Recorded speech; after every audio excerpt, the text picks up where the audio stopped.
Okay.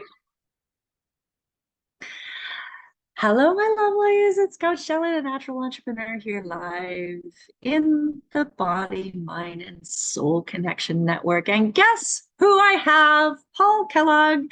Paul, are you there? I see your pretty picture, but I don't see your talking face. Here I am. Good morning. Good morning. Good morning. How are you? I'm doing great.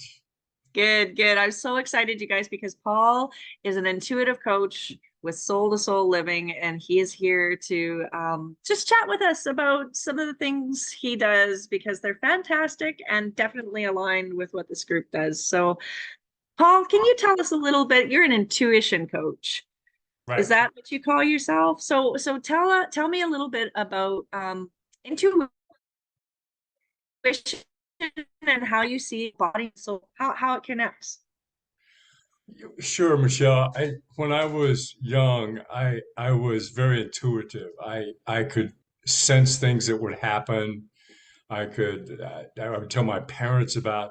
We had a little farm, barnyard kind of thing, and I was very much in love with the animals, and so I was always picking up things. A calf being born and the timing, and if an animal that was in trouble that needed help, and uh, and I also felt a lot of things in people to the point where I get very detached and pull away from them, and as though I didn't like them, but it wasn't so much that I felt something that was there. And kids do that a lot, by the way. You can tell very quickly if a person's energy is clear and on or positive, or if it's going to be something that's more negative because the child will instantly gravitate towards or pull back away. And so I found that I needed to have some understanding for that. My father passed on when I was 16, and we had a lot of psychic kinds of experiences. My mother, had dreams that he was leaving the family, and so those dreams coming true, all that kind of stuff was kind of a natural part of our lives. And after he passed on, especially my mother was searching very deeply for some understanding for these unspoken languages and connections and so forth. And we got involved in an organization that helped us to begin to make that all practical and useful. And it demystified things. And at 19, I was so enamored with this that I want to help people with the same thing. I felt like that if they had the same kinds of tools and techniques that I was learning, and not that I was masterful of it, but if I was learning those techniques, even if I was still growing in it, they could also grow in it. And very quickly, I started doing lectures on everybody has ESP. At that time, in Mhm. the late 60s, early 70s, ESP was a big thing. Duke Right. University was studying it and all this stuff. And so we talked about everybody has that. It's natural. There's nothing mystical about it. And let's demystify all of it so that it's something that can work for us as a tool to help us rather than something where we get bombarded by it all the time. We don't understand it and we start acting and reacting to things, and it's not even us to begin with. So that was kind of the beginning of my career, and I invested that as a full career. Raised our children in it. My wife and I met at retreats via this. We're a very sensitive, intuitive family.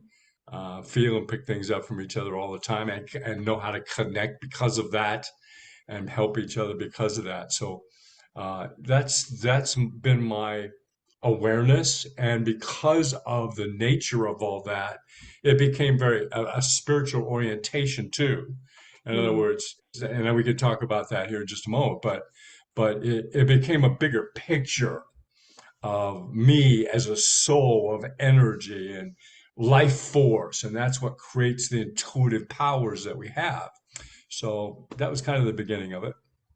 Well, that kind of brought together the next question I had is like how you see intuition connecting the mind, body, and soul, and how, like there's so many angles to connect, right? Yeah. There's you know, the mind, physically and process wise, there's the body and how it, responds, and Yeah. but also how it supports Yeah. our, you and I were talking about having a meat sack, housing our Yeah. body earlier, and then our spirit and how we connect to that. And so how do you see intuition as a guidance system to bring those three things together? Well, it's interesting you said that very last phrase because I've always seen it as an internal GPS system.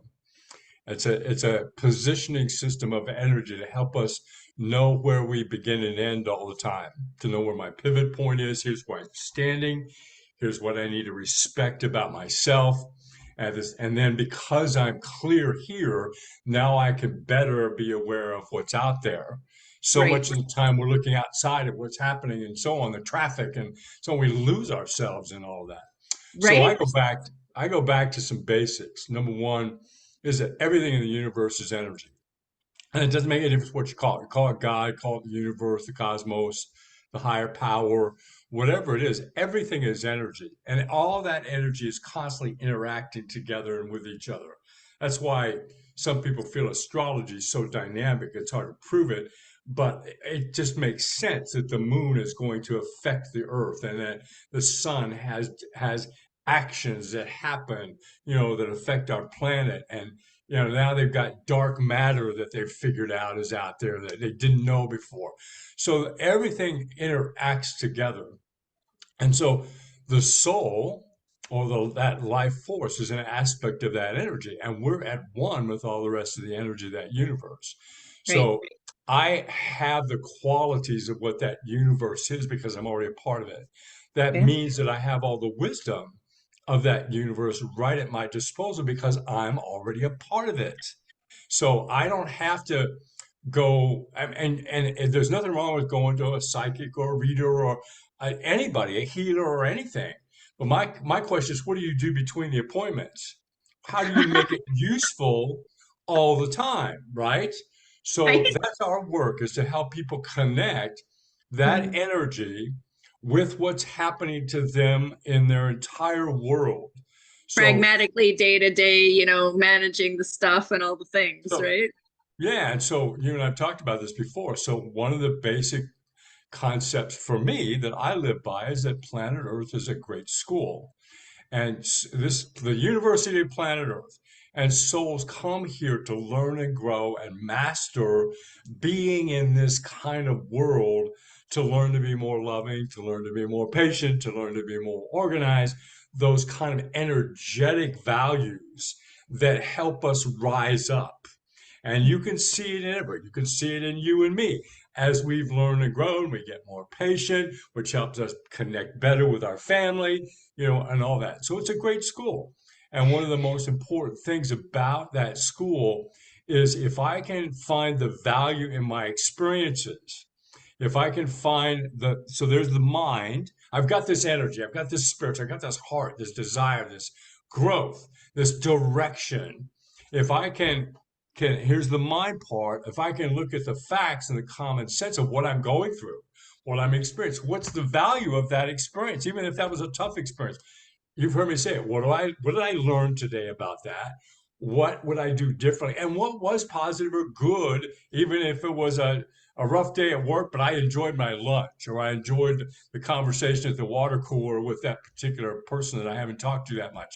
If I can gain the value of that, even in the tough, traumatic, or challenging, vexing times, then that makes my lessons of school, and I don't have to constantly think all that all the time, but if I can see that, then I relax more. I start to appreciate every moment more because I see that there's going to be something good that is going to help me express myself and grow to other people. So the Well, last I thing I'll see. say, yeah, yeah, Yeah, no, I see how, like when you go to university, understanding why a particular course is important to your degree, like you appreciate it more and you pay attention, right? And yeah, this whole, and taking a little bit of a step back, like we are not our thoughts, we are not our emotions, we are not our body, we are the thinker of the thing that is the thinker of the thoughts and the and feeler of the emotions and the mover of our bodies. So but having that internal GPS to be able to connect to, okay, my gut is telling me something. What yeah. is that? I'm getting some vibes, or I'm receiving some knowledge, or I'm having this emotion that's, is it mine? Is it not? And being able to discern. Yeah, So tell us some of the practical tools, like give us an example of yeah, a yeah. tools that you use. Yeah, so the to put some context to that, so because we're all energy, we're like radio receivers and transmitters. We're constantly sending out energies via our thoughts and feelings, and we're constantly engaged in energy that can bombard us and overcome us so that that intuition becomes a liability. We're picking things up and we're not discerning, we're not clear on, like you said, what's me and what's not me. It becomes a big, giant asset when we can sense what that energy is and then with the mind take the practical steps on how do I handle that situation, how do I Right. work with it. So a lot of people say, oh, I follow my intuitions, oh yes, I do this, oh yeah, of course I follow my intuitions, but a lot of them, it just happens to them. It's Right. like God suddenly speaks to you, kind of thing. Well, in our work, the design is to go out and get that intuition, to go Mm. actually sense what's happening in that meeting room, in that boardroom, sense what's happening with my kids at school so that I can take better, clearer action in the right timing, in the appropriate way to be able to make my life easier and help the people I care about have a smoother kind of dynamics. And go ahead, I'll share with you an experience that we just had. I was telling you about earlier that It illustrates it. just it just struck me that that would be like moving out of the passenger seat into the driver's seat. Like That's like exactly it. That's exactly it. You become more, rather than observing what's happening to you become more of the leader of what's happening to you, become more in command of it. There's an old saying, there's people that make things happen, there's people that watch things happen, there's people that say, what happened? Well, that energy of what happened, that's stuff we need to kick out. We need to erase the self-doubt of all of that and become more clear, in the command of that. And I was telling you earlier, last night, Susan and I went to a friend's daughter's 21st birthday party, and most of the kids there were in special education situations, the daughter included. And one of the kids there was in a wheelchair, and she had been very quiet as and I wasn't really actively observing her, but as I would walk by her, she was just very quiet, kind of had her head down, just kind of looked up and watching, and so on. And as Susan and I started to leave, I kind of turned to her, and it was kind of almost an intuitive turn. I went like this, and she was looking at me, and she just at the side of her, she kind of went, and she was reaching out, she was wanting to communicate. She sensed that we would respect her and appreciate her and not judge her. And so I went over, and Susan followed me. We went over, and of all the kids in there, we couldn't say hi to everybody. I mean, everybody was doing all kinds of things. A bowling alley, they were bowling and all kinds of. But of the 5 or 10 that we were actually able to meet and interact with in that hour that we were there, she was one of them that we connected with. And she started telling us about something that was totally off the wall, that was different, but that was of value to her. And she wanted us to know this. And she mm, sensed that we would appreciate and value her in listening to her, and not treating her like she had a problem and so on. That's intuition at work.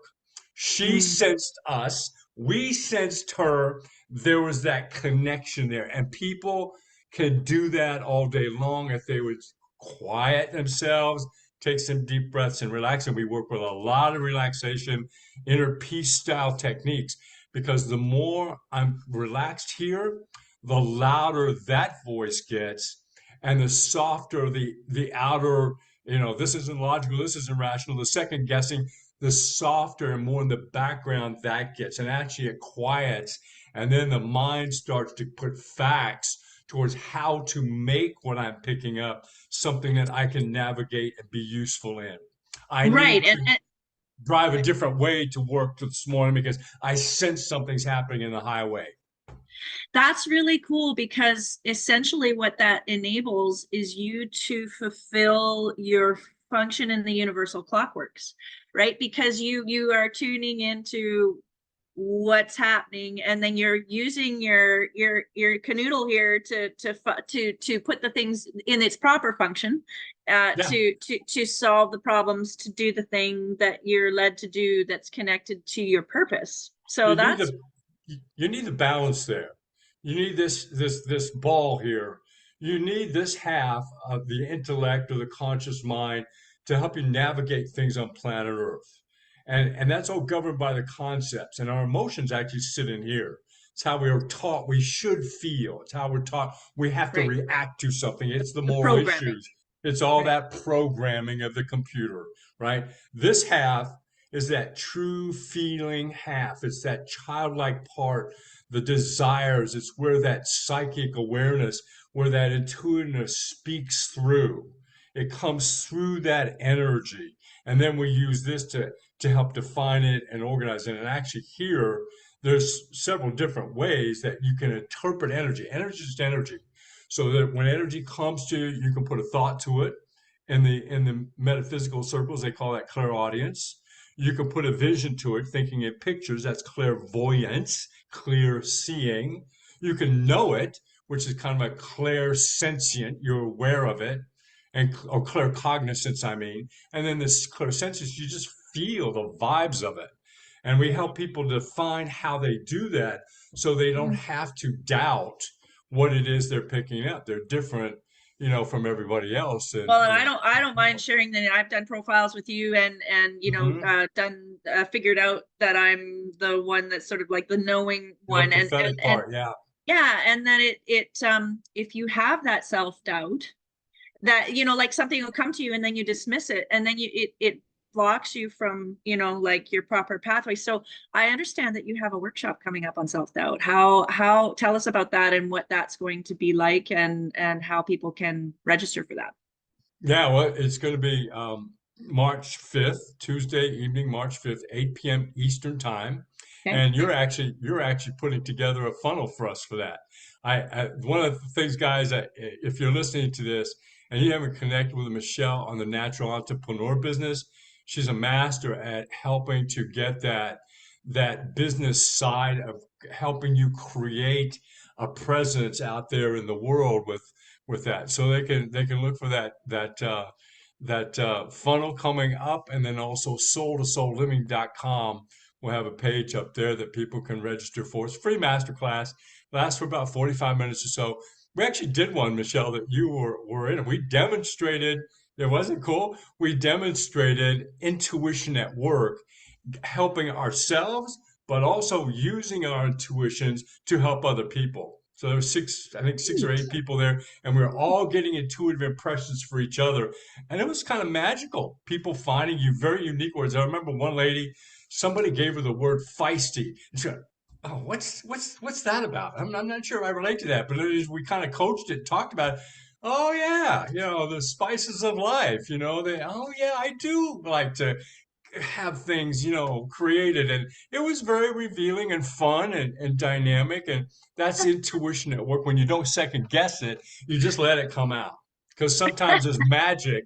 There's magic in what your guidance, which we all have guidance. We all have that power we can connect with, whether you call that angels or spirit guides or God or whatever it is. We all have that connection that wants to speak through our intuitions more to team up with us and help us. And that's some of the things you've experienced. I will say also, Michelle, knowing that you're very prophetic, you know things, that helps me communicate with you better.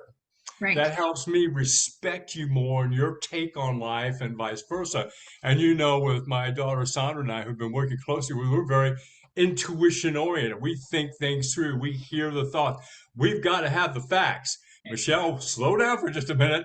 I don't have the facts. I don't understand this just yet. And you knowing that about us helps us build a better relationship. So, this Yeah. whole world of body, mind, spirit is just amazing. And to put it to the body, when I am more clear here and feeling that soulness happen, that is an automatic healing for my physical. That Mm. it's been proven Right. scientifically that a person that's more positive in their thinking heals quicker from their surgeries or their Yeah. disease or whatever that might be. So the spirit and the mind directly affect this. And but it has to be we sometimes we get that upside down. Our body's more important than our spirit, and so on. So, and there's a multi-billion dollar industry on vitamins and this and that. This whole spirit world is beginning to have a profound effect on what we're doing, and we're starting to balance the scales on that a little bit. So that's what we're going to talk about in the master class. All Well, that. and so I'm pretty excited. March 5th, Yes, come 8, again, Michelle. Come again. I will, and it's you guys will drop the link below this here. But meanwhile, until we do, you've got a Facebook group that you're growing. I, Where can people? We'll put that link too. What can you tell us about that? Well, one of the things that we wanted to do is we wanted to be a portal for other people to share the wealth of their wisdom, to connect, everybody. We need more people opening the world to this kind of thinking. So there's a huge community of spiritual coaches, life coaches, healers, and so on. So we created a group in Facebook called Empowered Soul Network, Empowered Soul Network. And they can Okay. look that up and they can join that group. They can put their hand up to be interviewed, and we'll be broadcasting those things up. I've actually got an interview in about 15 minutes with Yeah. Adriana, who is one of the administrators for your group, and we're just going to have so much fun there. So that's another way that they can connect with us and so on. So soul2soulliving.com and Empowered Soul Network and Facebook are two of the ways to reach out to us. And then when the link's ready, we will, which is probably going to be tomorrow afternoon, we'll put the link to the registration portal for the self-doubt eraser workshop. So Yeah, that'll be great. and there'll also be a page there under classes in the drop-down menu there'll be a registration place there too. So Oh, sweet, on the main. one Okay, way or perfect. another, right on the main website, if they want to get in there, they can have at that too. Sweet. Hey, this Okay, was well, thank you. so much fun. Always enjoy. Always a pleasure. Thanks for being a resource here in the Body Mind Soul community as well. And yeah, we will be watching. Yeah, let's go watch. I'm gonna go watch Adriana's next. Okay, see Hey, you later. Thanks, Paul. okay. Thanks, Bye. Michelle. Take care. Bye bye.